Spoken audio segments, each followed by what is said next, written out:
हरे कृष्णा। आप सभी माताओं और बहनों को हमारी ओर से जिया व्रत की हार्दिक शुभकामनाएं। प्रिय माताओं बहनों, आज के इस पावन अवसर पर हम सुनेंगे जिया व्रत से जुड़ी संपूर्ण पारंपरिक कथा, जो केवल एक धार्मिक अनुष्ठान ही नहीं बल्कि माँ की अपनी संतान के प्रति अटूट प्रेम और त्याग की अमर मिसाल है।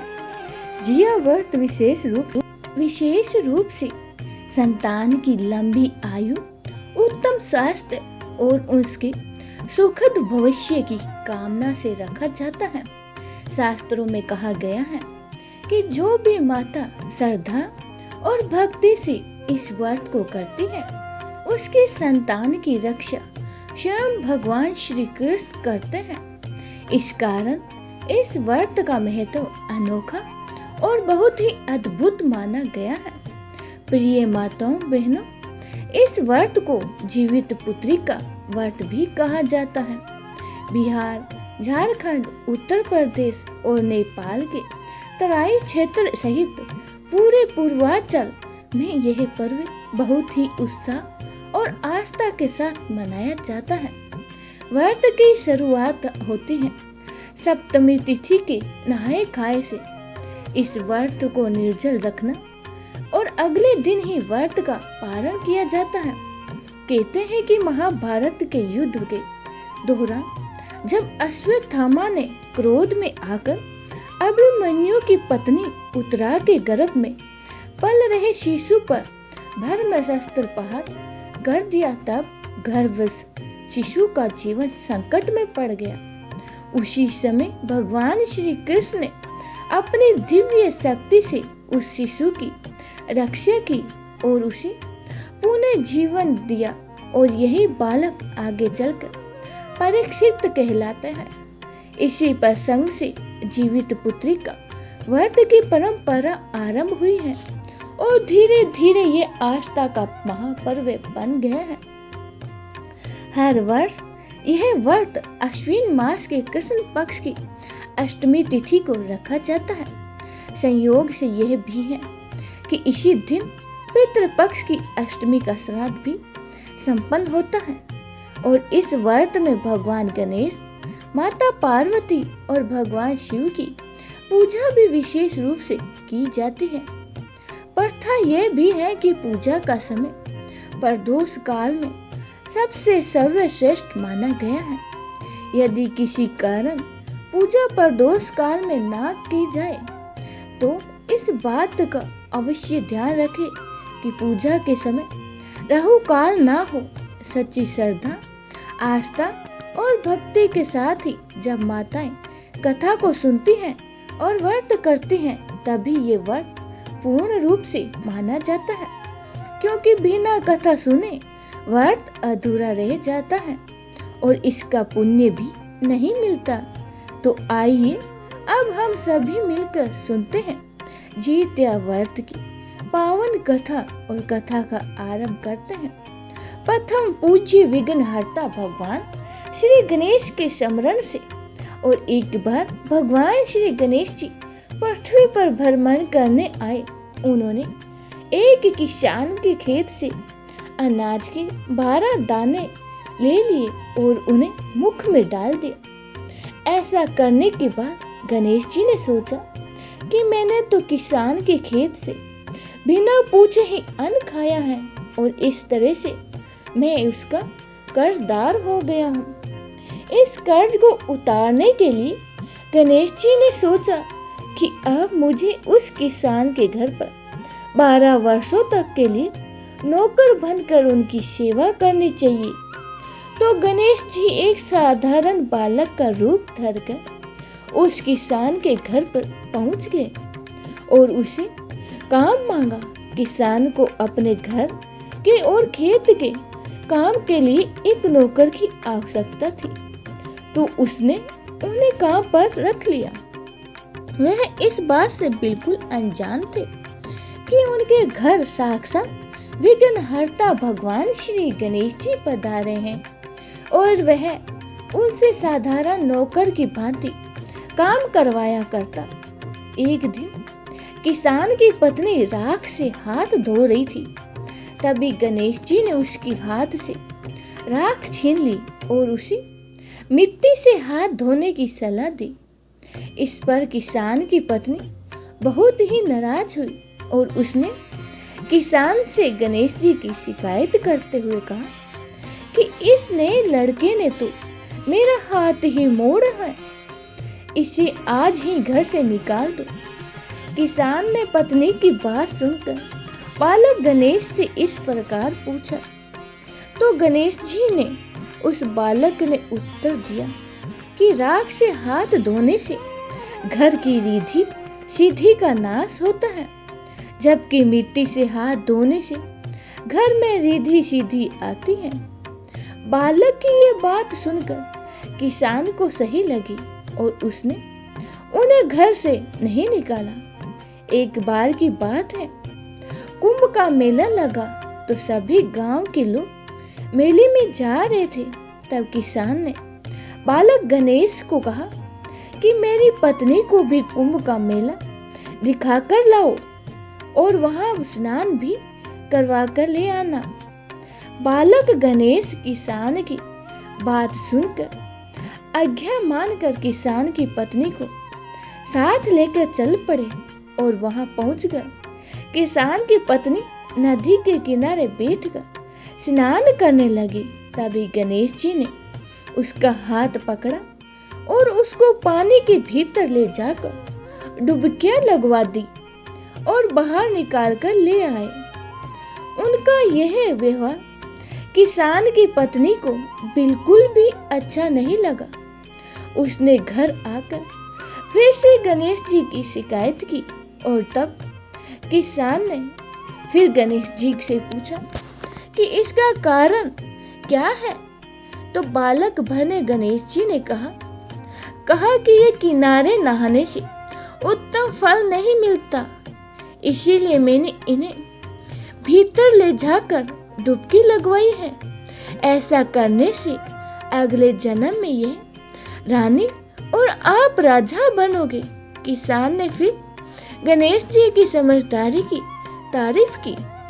एक दिन की बात है कि किसान अपने घर पर हवन कर रहा था तो उसने बालक गणेश से कहा कि जाकर मेरी पत्नी को बुलाकर लेकर आओ। गणेश जी जब कमरे के भीतर गए तो उन्होंने देखा कि किसान की पत्नी काली चुनरी ओढ़कर तैयार बैठी है और वही उसी काली चुनरी के साथ पूजा करने के लिए चलने लगी। तो गणेश जी ने उस चुनरी को उतार कर फाड़ दिया और कहने लगे कि पूजा में काले रंग की चुनरी नहीं, लाल रंग की चुनरी पहनकर चलो। अब तो किसान की पत्नी और भी ज्यादा नाराज हो गई और उन्होंने गणेश जी के साथ आने से मना ही कर दिया और कि वह अपने कमरे में ही लेट गई। उधर हवन में बैठे हुए किसान और पंडित जी उनकी प्रतीक्षा कर रहे थे।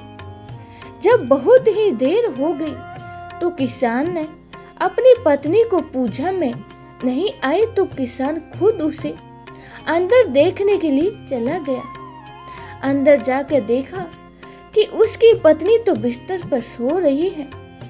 तो किसान ने पूछा और पूछने लगा कि क्या बात है, तुम क्यों सो रही हो? बाहर हवन की तैयारी चल रही है, तुम्हें तो पूजा में बैठना था। तब किसान की पत्नी जो गुस्से से भरी बैठी थी कहने लगी, मैं तुमसे कहती हूँ आज ही इस नौकर को घर से बाहर निकाल दो। किसान ने पूछा क्या बात हो गई?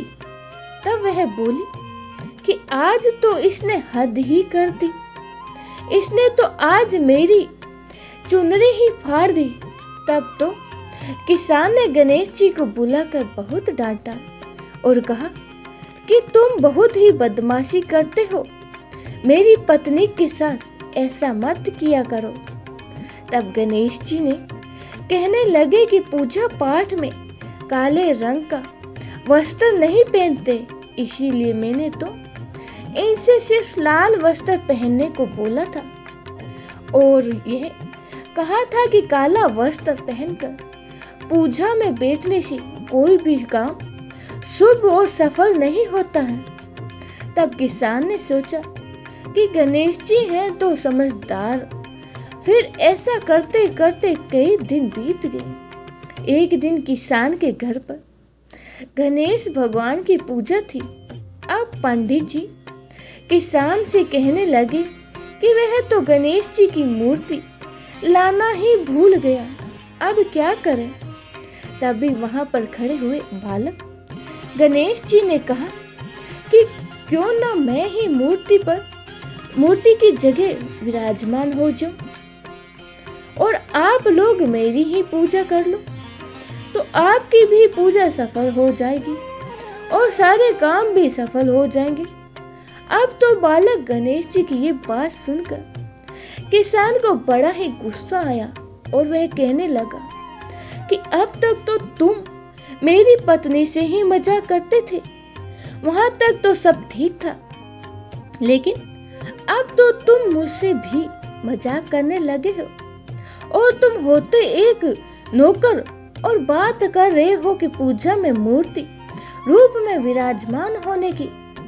तब बालक बने गणेश जी ने बोला कि मैं मजाक नहीं कर रहा हूँ, मैं तो सच कह रहा हूँ। और ऐसा कहते ही विघ्न हरता भगवान श्री गणेश जी ने अपने असली रूप में प्रकट हो गए। अब क्या था, किसान और उसकी पत्नी तो देखते ही रह गए और वे उनके चरणों में नतमस्तक होकर गिर पड़े। फिर तो उन्होंने गणेश जी की पूजा शुरू कर दी और पूजा समाप्त होते ही जैसे ही किसान और उसकी पत्नी उनसे क्षमा मांगने लगे, तभी गणेश जी वहां से देखते देखते ही अंतर्ध्यान हो गए।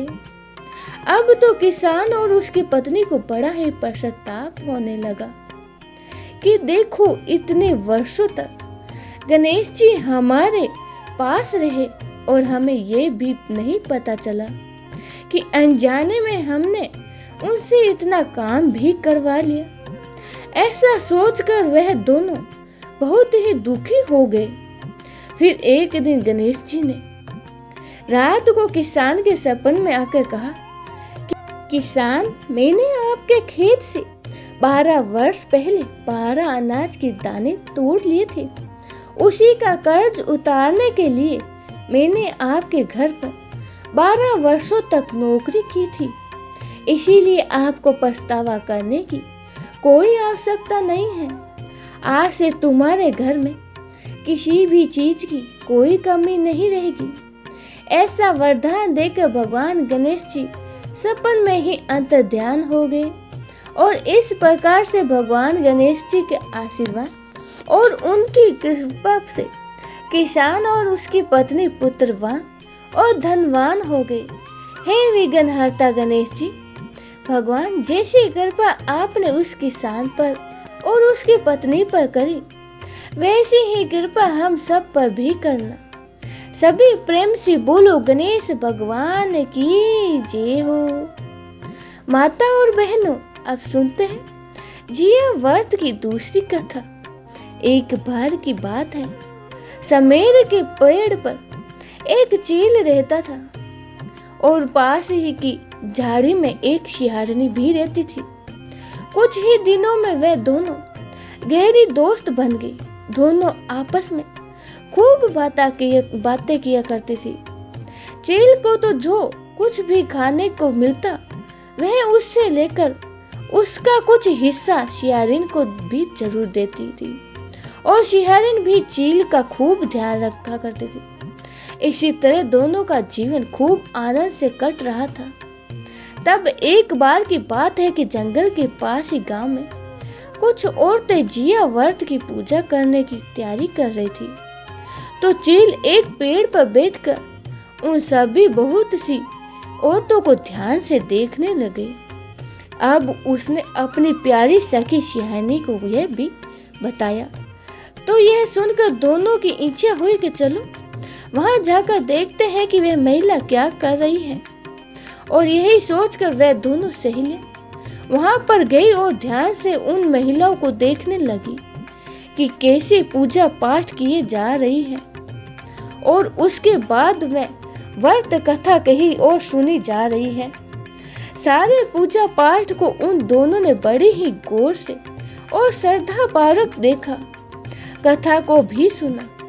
बाद में चील और सिहारन दोनों ने निश्चय किया कि अब हम भी इस व्रत को करेंगे, और ऐसा निश्चय करके सिहारिन और चील ने व्रत रख लिया। बड़ी ही निष्ठा और लगन से उन दोनों ने इस व्रत को शुरू किया, क्योंकि जितिया व्रत को निहारा और निर्जल रखा जाता है, तो वह दोनों भी भूखी और प्यासी इस व्रत को रख रही थी और मंगल कामना करते हुए आपस में चर्चा कर रही थी कि इस तरह आधा दिन बीत गया। मगर रात होते होते सिहारिन को बहुत तेज भी भूख लग गई और प्यास भी लगने लगी। अब जब उसे भूख बर्दाश्त नहीं हुई तो वह पास के शमशान में पहुंच गई और वहां पड़े मांस और हड्डियां खाने लगी। जैसे ही वह हड्डी चबा रही थी तो कड़ कड़ की आवाज हुई। चील ने पूछा कि सिहारिन, यह कड़ कड़ की आवाज कहाँ से आ रही है? सिहारिन बोली कि बहन, भूख के मारे मेरे पेट में घड़घड़ाहट हो रही है। लेकिन चील को पता चल गया था कि वह झूठ बोल रही है और हड्डियां खा रही है, और उसने व्रत बीच में ही अधूरा छोड़ दिया है। तब चील ने सिहारिन को खूब डांटा कि जब व्रत नहीं रख सकती थी तो फिर करने का संकल्प ही क्यों लिया था, और अगर संकल्प ले ही लिया था तो फिर भला एक दिन अगर खाना ना खाते तो एक रात में क्या बिगड़ जाता। चील की ऐसी डांट फटकार सुनकर बेचारी सिहारन लज्जा हो गई और चील से क्षमा मांगने लगी। लेकिन भला अब वो भी क्या सकता था, उसका व्रत तो भंग हो चुका था। क्षमा मांगने से भी क्या फायदा होता है। इधर चील ने तो रात भर भूखे रहकर अपने व्रत को श्रद्धा पूर्वक पूरा कर लिया, और फिर वह पूरी श्रद्धा से हर वर्ष जितिया व्रत कर रही थी। समय आने पर चील और सिहारिन दोनों की ही मृत्यु हो गई। अगले जन्म में दोनों ने ही मनुष्य रूप में राजकुमारी बनकर एक ही घर में जन्म लिया। महल में सिहारिन तो बड़ी ही बहन बनी और चील उसकी छोटी बहन बनी। समय के साथ वह दोनों बहनें सयानी हो गई थी तो राजा को उनके विवाह की चिंता हुई, और फिर सिहारिन का विवाह तो एक राजकुमार से कर दिया गया, जबकि छोटी बहन जो चील थी उसका विवाह राज्य के मंत्री पद से हो गया। कुछ और समय बीतने पर सिहारिन जब भी गर्भवती होती है और जब भी उसका बच्चा होता है तो कुछ ही समय में उस बच्चे की मृत्यु हो जाती है। उधर उसकी छोटी बहन को भी बच्चा होता है। तब वह बहुत ही स्वस्थ और तंदुरुस्त होता है और वह जीवित रहता है। अब तो बड़ी बहन बार बार अपने बच्चों को खोने के दुख से बहुत ही दुखी रहने लगी। साथ ही साथ उसे अपनी छोटी बहन से ईर्ष्या भी होने लगी। वह तो ये सोच सोच कर कुलहित हो रहती थी कि उसके बच्चे तो होते ही मर जाते हैं, और जबकि उसकी छोटी बहन के बच्चे क्यों जीवित रहते हैं। अब वह किसी भी तरह से अपनी छोटी बहन के बच्चों को मरवाना चाहती थी, तो उसने एक बार कुटिल चाल चलकर अपनी छोटी बहन के बच्चों के सिर कटवाकर उन्हें एक डिब्बे में बंद कर दिया और यह सोचकर बहुत खुश हुई कि अब तो मेरी छोटी बहन की भी मेरी जैसी ही हो गई। लेकिन कुछ ही देर बाद एक आश्चर्य हुआ। उसने क्या देखा कि उसकी छोटी बहन के बच्चे तो माँ माँ करते हुए महल में दौड़ रहे हैं। यह देखकर वह हैरान हो गई और जाकर जिस डब्बे में उनके सिर काट कर रखे थे उसने बंद कर दिए थे, उस डब्बे को खोल कर देखा तो वह हैरान हो गई, क्योंकि उस डब्बे में बहन के बच्चे के सिर नहीं बल्कि मिठाई पड़ी थी। अब तो उसने बहुत बार और भी उन बच्चों को मारने का प्रयास किया, लेकिन जीते वर्त के पुण्य प्रताप से उसकी छोटी बहन के बच्चे हर बार जीवित रह जाते। और जब उन्हें देखा कि वह बच्चे को मारने में सफल नहीं हो रही है, तो उसने अपनी छोटी बहन के पति को भी मरवाने का कई प्रयास किया। लेकिन छोटी बहन पिछले जन्म में और इस जन्म में भी जिया व्रत रखती थी और इसी कारण से उसके बच्चे और उसके पति हमेशा ही उसकी कुटिल चालों से बच रहे थे और उनकी सदैव रक्षा होती रहती थी। एक दिन बड़ी रानी ने देखा कि उसकी छोटी बहन सज धज कर पूजा की थाली लेकर कहीं जा रही थी, तो उसने पूछा कि बहन तुम कहाँ जा रही हो? तब उसने बताया कि मेरा आज जिया का व्रत है। अब अपनी छोटी बहन की बात सुनकर वह बोली कि इस व्रत को तुम क्यों रख रही हो और इस व्रत के करने से कौन सा फल मिलता है? तब छोटी बहन बोली कि बहन, इस व्रत को करने से निसंतान को भी संतान सुख मिलता है और जिसको संतान है उन्हें आरोग्य जीवन और लंबी उम्र का आशीर्वाद मिलता है। भगवान श्री कृष्ण उनके बच्चों की रक्षा करते हैं और इस तरह व्रत का महत्व बताते हुए वह अपनी बड़ी बहन से बोली कि बहन, मैं तो कहती हूँ कि तुम भी जिया का व्रत करो, इससे एक ही दिन तुम्हारी गोद अवश्य ही बढ़ जाएगी। अब तो अपनी छोटी बहन के मुख से ऐसी बात सुनकर उसे अपनी भूल का अभ्यास हो गया कि मेरी छोटी बहन मेरी सुनी गोद की चिंता करती है और मैं उसी की गोद को उजाड़ने पर लगी थी। तो वह हाथ जोड़कर रो रो कर अपनी बहन से माफी मांगने लगी और उसने अपनी बहन को सारी बात बता दी। लेकिन उसकी छोटी बहन बहुत ही दयालु थी। उसने अपनी बड़ी बहन को क्षमा कर दिया और उसे अपने साथ पूजा करने के लिए लेकर गई और वहां जाकर जिया व्रत की विधि विधान से पूजा की और व्रत रखवाया, व्रत की कथा सुनवाई।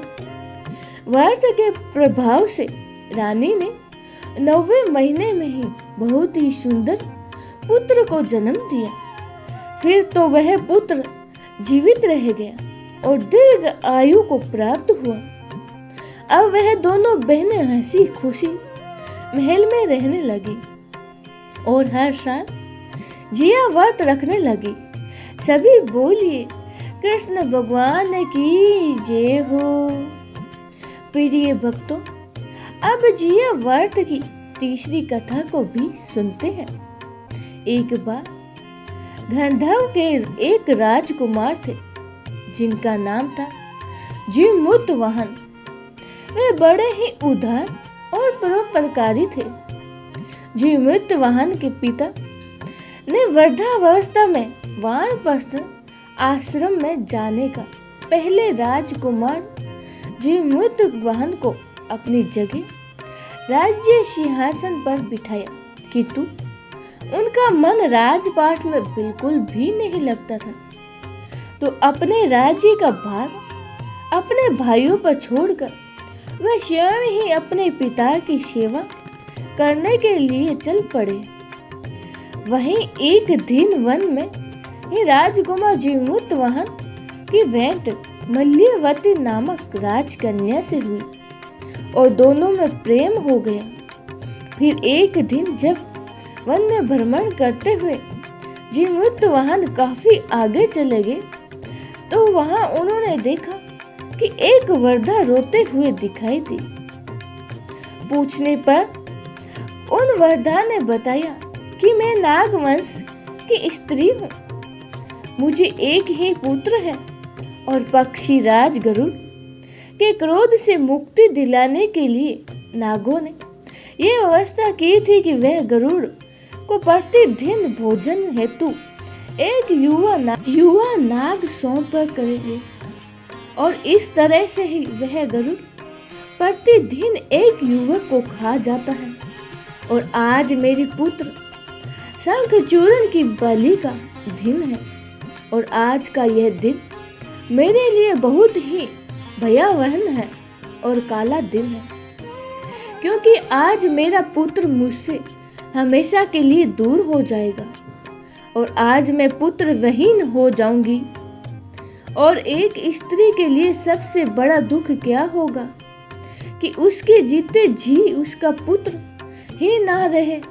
उस वृद्धा के विलाप को सुनकर राजकुमार चित्तमोहन को बड़ा ही दुख हुआ और उन्होंने उन वृद्धा को ढासन बांधते हुए कहा कि माता, आप डरो मत, मैं आपके पुत्र के प्राणों की रक्षा करूंगा और आज उसकी जगह पर मैं स्वयं ही अपने आप को उसके लाल कपड़े में ढककर वेदशिला पर लेट जाऊंगा ताकि गरुड़ मुझे खा जाए पर तुम्हारा पुत्र बच जाए।